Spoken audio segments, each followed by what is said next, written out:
Yes, so today I'm going to talk about HTTP2 and image delivery, and I hope I'm going to show you something new.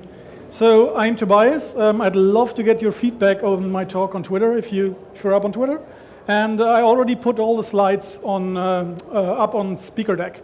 You can find the link on my Twitter account. Just go to the Twitter account. You'll see the first tweet up there is about where you can find those slides in case you want to look something up later, okay? So I work for a company called Akamai, and amongst lots of other things, I think the main mission I could sum it up in is Akamai is trying to make the web faster. It started off as a CDN, but right now it's more like a huge software as a service conglomerate that can basically do anything if you use the platform right. And my role in there is finding new technologies and teaching customers about new and fancy ways to make the web faster, and also research on these new technologies. So as you can see, another part of that job is also to stay here on stage and talk about this and evangelize about these new technologies. And today I'm going to talk to you about how you can get your websites to show something 6% faster than any website was possible to do so before. It's measured by the speed index metric. And I'm going to show you how you can already start showing meaningful content to your users with only 15% of image data sent. So that's what I'm trying to evangelize here today. Let's see if I can actually pull through and see if I can convince you with that. So that all sounds quite good, right? So I'm kind of scared that you're going to start throwing things at me and say like, that's impossible, liar, kill him, kill him. So please don't call me a snake oil salesman just yet. Let's see if I can convince you with some data. So first of all, here's the problem. Our way of dealing with images sucks. These are graphs from HTTP archive about how we're currently doing in terms of images and image health. So as you can see, about 64% of all website data right now is image data. That's huge. About half of it is Jpegs. And these images have a high correlation to page load time, obviously, but also a high correlation to the speed index, so how quickly users see meaningful content. And images have another problem. They grow and keep growing. These are HTTP archive trends about the last 2 years of image data. And you can see that they've grown about 200 kilobytes per year. So in 2 years, like these graphs show, we now have plus 400K on our images. Reasons for that are, of course, high DPI devices, the retina, but also responsive images and the hero image trend. So the trend of putting really, really big images as a background image at the beginning of a site. So now that we have all that image data and we need to deal with it, curious monkeys that we are, what can we do with it? What can we do to fight this? So of course, we can get compressing. We can start trying to compress that image data more and more and more. There are good tools for that. So, for example, my favorite JPEG encoder is ModsJPEG. ModsJPEG is being run by Mozilla. Thanks these guys outside. It's awesome that they're doing this. And it's also supported by Facebook, and Akamai is currently also going into the supporter column for ModsJPEG. ModsJPEG is the best JPEG encoder out there. It's getting images smaller without visual regressions than any other JPEG encoder right now. That's why companies like Facebook use it. So if you're into optimizing your JPEGs, please check it out, ModsJPEG. It's a good investing of your time. Next, what you could also do is you could realize that the quality metric that is being used to determine how good an image looks is actually completely void. It's an arbitrary number that is dependent on each encoder. So what we would need right now, and tools like this are starting to appear, are external quality insurance tools that tell us how good an image looks after we compress the hell out of it. And one of these tools is the Similarity Index. It'll give you in one normal number, in one nice little number, an idea about how well an image took after compression. Another one has just recently been launched, like 2 or 3 weeks ago, called Butteraugli by Google, which is supposed to be even closer to the human visual system than the Similarity Index. I have yet to check that out, but I'll definitely tweet about it once I do and write a blog post about that. The thing is, at the end of the day, and after all that optimization, all that stuff is still a heavy load. And my clicker stopped working. That's not nice. But I'll just do it here. So what can we do about this? If after all these optimizations, we still have lots of image data to ship, what can we do? And the answer is, with HTTP2, which is a protocol, we actually have a nice tool that enables us to ship image data faster. And why is the clicker now not working? It's nah. So I'm pretty sure everybody has heard about HTTP. Here is the difference between HTTP1 and HTTP2.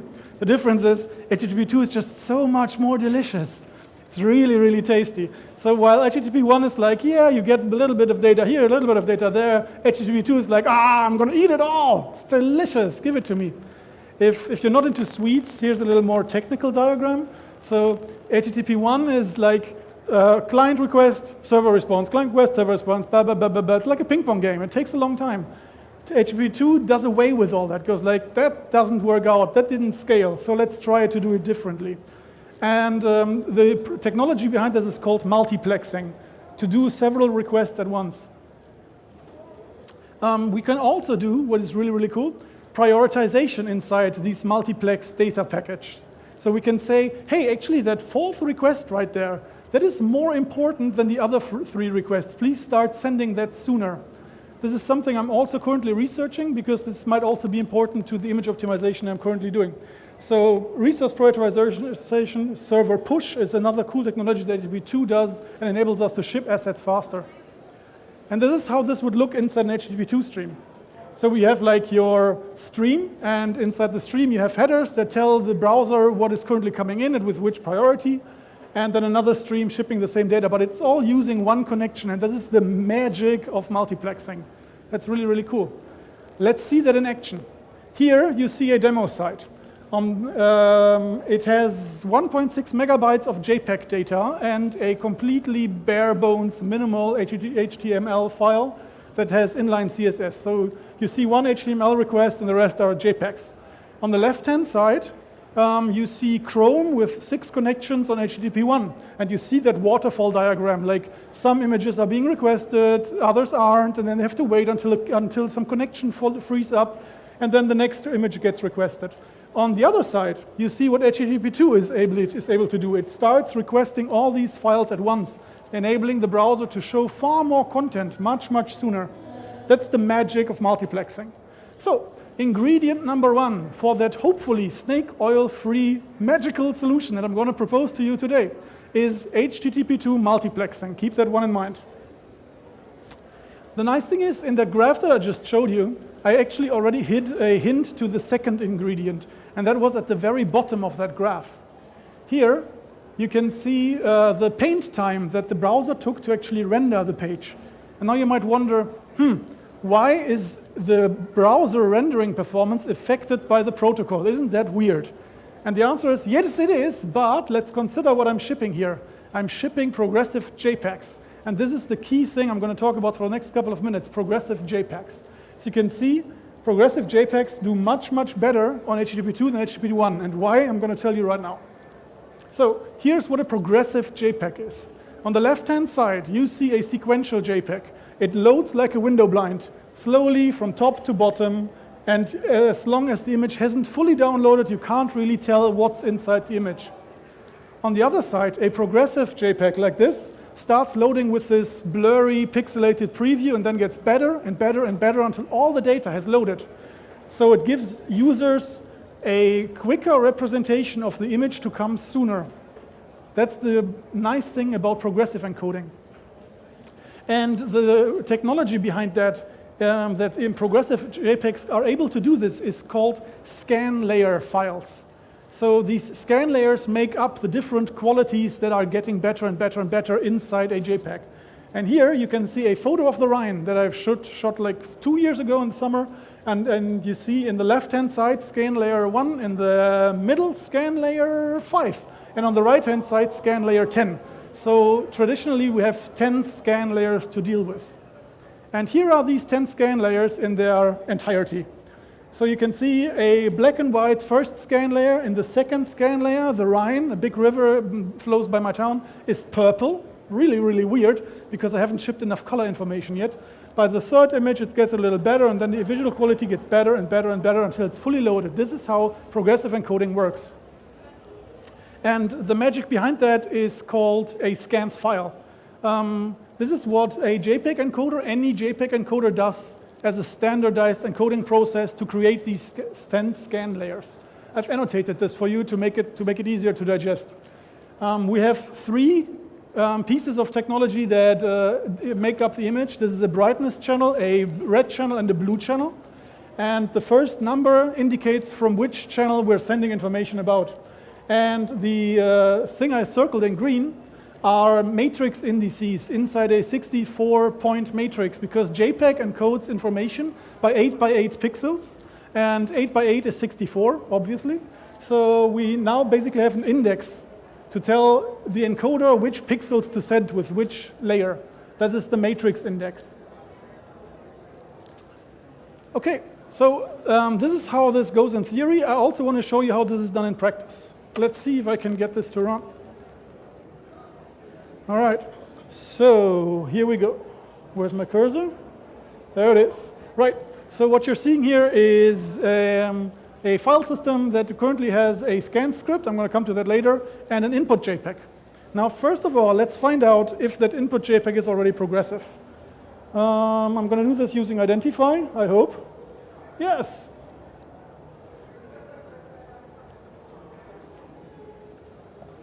Okay. And it tells me interlace none, which means this JPEG currently is not progressive. It has 1 scan layer. So I want to create this to become a progressive JPEG. So I'm going to use mods JPEG to do this, because I believe in mods JPEG and that it's the best JPEG encoder ever. So I'm giving it this command, and it'll create an output JPEG.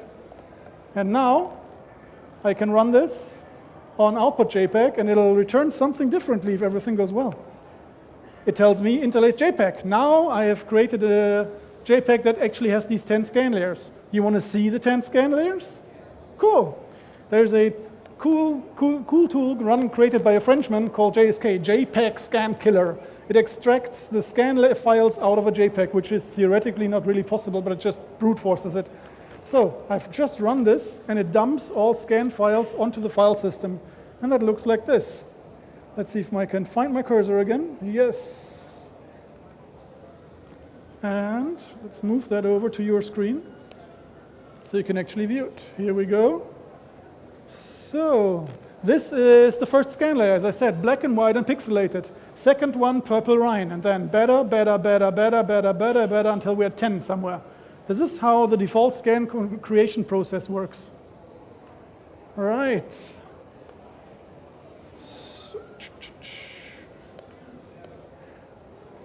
Okay, so as I said, black and white, pixelated. But the good thing about the first scan layer is, because it's black and white and pixelated, it is bloody small, which means it ships bloody fast. So the browser is actually able to understand, hey, there's an image, and this image has dimensions x by y, because it gets that first scan layer very quickly, because it's in such a bad condition visually. So to understand what I'm trying to do here today, first, the next thing you need to remember are progressive JPEGs. I think we all understood now how progressive JPEG works, yeah? Scan layers, different files, gets better and better. You all got that? Good, excellent. So now I want to talk about how fast this actually makes websites, because as I showed you, HTTP2 is better in shipping these progressive JPEGs as HTTP1. So how much better is HTTP2 in doing that? Here you find tables from a web page test showing HTTP1 versus HTTP2. And I already made it easy for you. The results are circled in red and green. And as you can see, HTTP2 wins across the board. It wins in page completion time and speed index, start render, everywhere. And not just insignificantly, but with a huge margin. HTTP2 is much faster. So that's nice.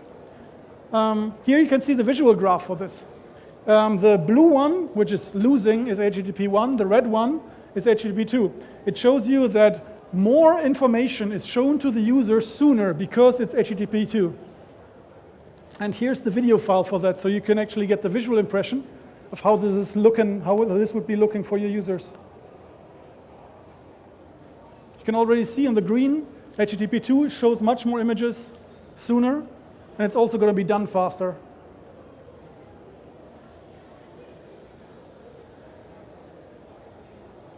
All right, HTTP2 is basically done. Just waiting for one more image. Here we go.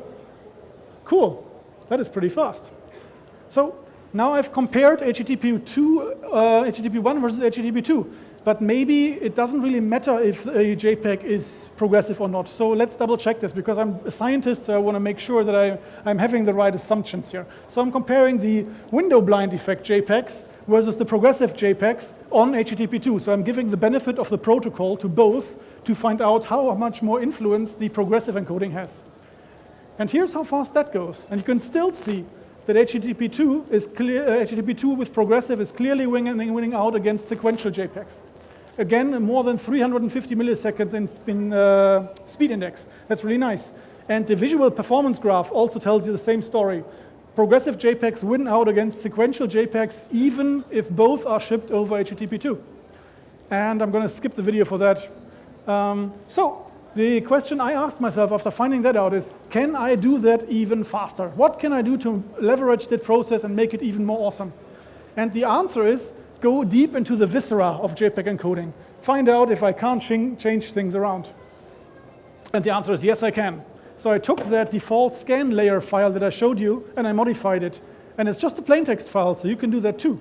And here you can see that I'm not creating 10 scan layers, but I'm creating 5 scan layers. But I'm modifying the information I sent per scan layer. And why I'm doing this is because I'm starting to ship more meaningful information inside an image sooner. So, do I have time to live demo this? I think so. I hope so. Let's see. Right, back to the command line. So here's my file system. Oh, hold on, I still have to clean that up before, I guess. Hello, cursor. Where's my cursor? There's my cursor. All right, let's kick all that. And try that again. Okay, it's really hard for me to see my cursor here. There I go. Okay, this time I'm providing mods JPEG with this modified scan file that I told you about. It looks like this. So I'm going to create it. Now it's here. And now I'm going to run JPEG scan killer on that again. And I'm going to be able to show you that this time I only have created 5 scan layers. And I can still not find my cursor. There we go. So this is, here we go. This is now the first scan layer. Instead of black and white, I now have color. Yes, it's blurry, but at least I have already shipped color information. And this is the second scan layer. So remember, the second scan layer showed a purple Rhine in bad quality. In my script right now, the Rhine already looks quite okay. So does the meadow, so does the entire visual quality. And that's the key aspect of that whole thing. By changing the scans file around, I'm able to influence which information gets shipped in which scan layer, and I can ship more meaningful information to the human eye sooner in the second scan layer instead of the 5th or 6th or 7th. All right, let's close that up so I can show you the rest. Check, check. So first scan layer, blurry, nice. Second scan layer, already quite good. Third and fourth, a little more color information. Fifth and final, completely visually fine and identical to the image we had before. So, and how fast is that? Here you again have web page test results. And with the modified creation time, we pay a little penalty because we're shipping more meaningful information sooner, which means the images get a little bigger, about 1 kilobyte in my tests. 1 kilobyte is really negligible. But you can tell it in the fully completed time, fully loaded time, which is a little worse in my tests. But the speed index is much, much better. And this is what I'm aiming for, because page load time really doesn't tell you how a user perceives a site. It just tells you when the browser rendering engine is done. But speed index tells you how well a user perceives a site to perform. And with my script that I just showed you, I am able to win about 150 milliseconds for the speed index. This is a median of median results, so it's really stable. You can run that on any site and find out that this will actually improve speed index across the board. So that's really, really a technology you can use right now. And here's the visual graph for that. And as I've told you, we pay a little penalty at the beginning, which is why the red graph loses out at the beginning. But after we crossed a certain threshold, the new optimized version of the Jpegs outperforms the traditional encoding by a significant margin. So that's really neat. So in all, I found out that we have a 6% speed index gain because of this modified piece of technology. Okay, so let's go for takeaways here. First takeaway, please check out HTTP2. It's amazing, it makes everything faster, and it's brilliant and will just win out across the board. B, check out progressive JPEGs and encode your JPEGs progressively. C, consider using a modified scans file to influence the scan layer creation process because it will play very, very nicely with HTTP2 and give you a nice visual boost. So that will give you visual rendering of images with only 15% data sent, and combined with the wins of HTTP2, about a win of 57% of speed index. 6% of that is only because of the modified scans file. That's an amazing win. So thank you very much. And like I said, I'd love to have your feedback. Thank you.